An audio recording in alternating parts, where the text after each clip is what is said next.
Rapid-fire guns didn't just suddenly happen. They were developed in time by testing and by research.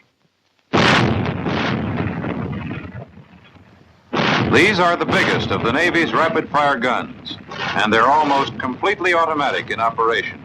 The crew is made up of 35 officers and men, and you'll see where they go and what they do a little later. Under combat conditions, a well-trained crew can fire each of these guns 10 times a minute.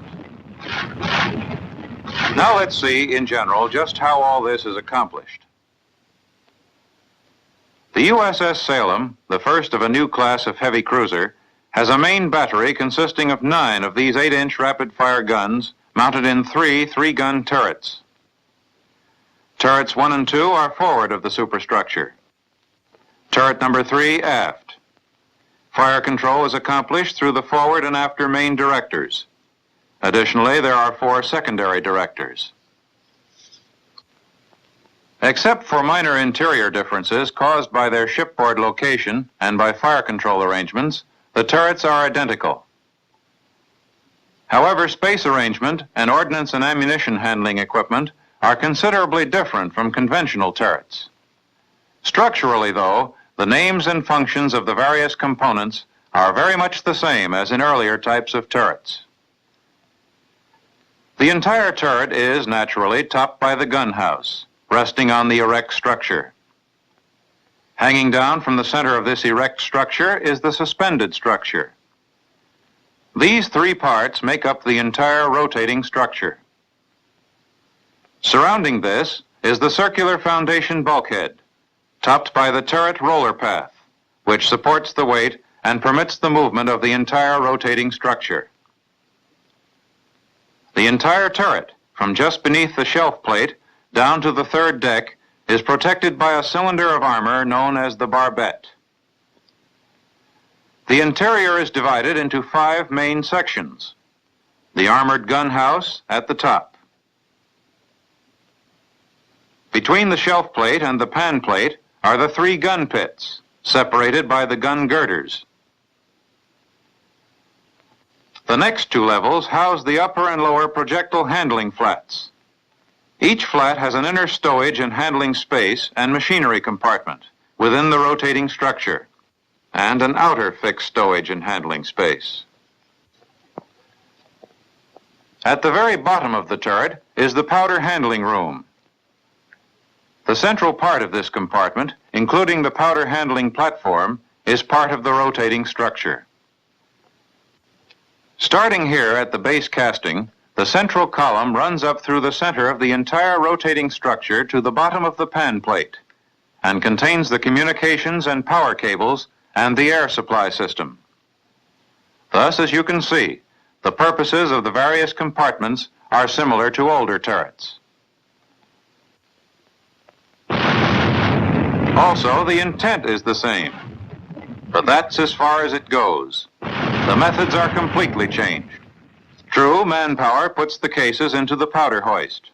Men also parbuckle the projectiles into the hoist. But once the case and projectile are in the hoist, that's the end of manhandling. But let's go back down inside and watch all the steps, from powder room to muzzle. In the powder handling room, the operations begin at any of the 6 big hand-operated scuttles in the foundation bulkhead. Here, 3 powder men pass the powder cases in from the magazines. 6 other powder men with hand trucks pick up the cases and move them to the 3 powder hoists that dominate the rotating powder handling platform. Under the supervision of a petty officer, these 9 crewmen keep a steady supply of powder cases moving from the magazine to the hoists. As soon as the powderman has placed the case in the hoist scuttle, he operates the scuttle control panel. The case in the scuttle moves into the hoist and starts up to the gun in stages.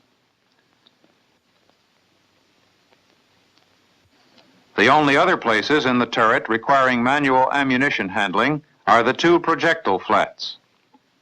Here, the primary pieces of equipment are the 3 projectile hoists, right, center, and left.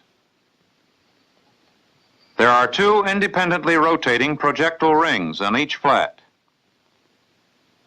The 8-man crew is made up of the inner and outer projectile ring operators, a projectile man for each of the 3 hoists, and 3 parbucklers to move the projectiles from the rings to the hoists. The operation of the projectile hoist itself is very much the same as that of the powder hoist. The shells move upward automatically and are fed into a cradle at the top. To begin the loading operation, the ring operator moves the projectile ring to place 6 projectiles near the parbuckling gear.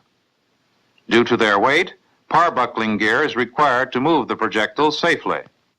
First, the steady arm mechanism is aligned with the projectile, and the tongue is closed. Then the projectile man draws the rope taut and snubs it around the gypsy head.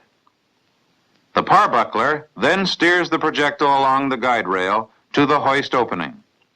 Now the parbuckler opens the tongue and ejects the projectile into the hoist by means of a hand lever. And that's all there is to it. The projectile is on its way to the gunhouse. Here, the entire central area is dominated by the 3 gun slides. There are no stations to be manned in the actual gun compartment. However, an 18-man gunhouse crew is required for operations. This crew is divided into 3 functional groups. There are 10 turret control men, consisting of the turret officer, the turret captain, a computer operator, 2 radar operators, 3 talkers, and a sight setter. Additionally, during training operations, there is a checker. Then there are 2 gun-laying operators, a pointer on the left and a trainer on the right side of the gunhouse. The third group are the 6 gun operators, 3 gun captains, 2 gun captains' assistants, and an electrician for maintenance of the control and communication circuits. Looks like a lot of crew for something that's almost fully automatic, doesn't it? But remember, all they're doing is reading dials and turning switches. That's quite a change from lifting and ramming projectiles. But let's take a look inside the gun compartment and see what happens as a result of all the dial reading and switch switching.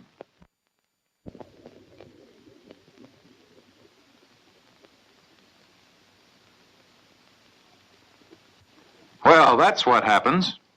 Couldn't see much, could you? Here, let's study it step by step. First, the projectile slides into the cradle at the top of the projectile hoist. The cradle rises, and the projectile is ejected into the transfer tray. The transfer tray moves the projectile into ram position in line with the bore of the gun. At the same time, the powder cradle and transfer tray move the powder case into ram position. The round is rammed into the gun, and the breech closes automatically, completing the firing circuit. Then the empty case is ejected into the empty case tray. The gun is now ready for the next round. But you didn't see much that way either. Now let's look inside and see what's happening. The hoist moves the projectile into the cradle. The fuse is set as the cradle swings up and latches to the slide. The projectile is ejected into the projectile transfer tray. The cradle then returns to its position at the top of the projectile hoist. A similar action takes place at the powder hoist. The powder case is raised into the cradle. The cradle swings up and latches to the slide.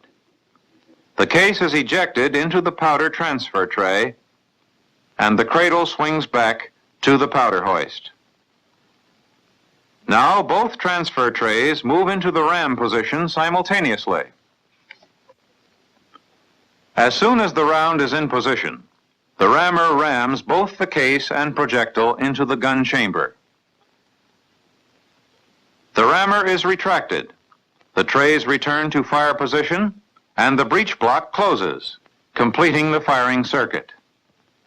As soon as the recoil and counter-recoil action are complete, the breech block opens, and both extractors operating simultaneously, eject the case into the empty case tray. As the next round moves into ramming position, the empty is dropped into the case ejector. From there, a chain conveyor moves the empty cases out through the empty case tube.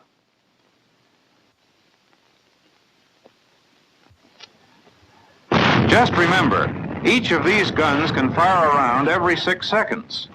That means a turret with all 3 guns firing can average a round every 2 seconds. That's firepower. Now multiply that by 3. That's really firepower.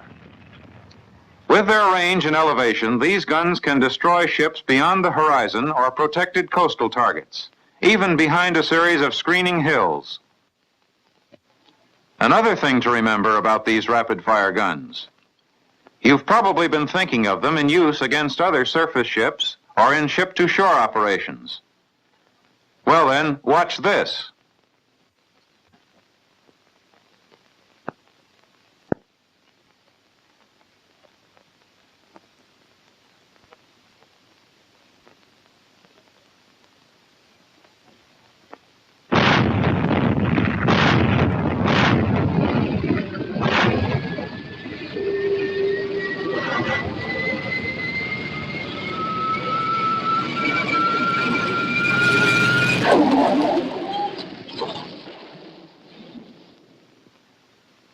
And the aircraft never even got near the ship.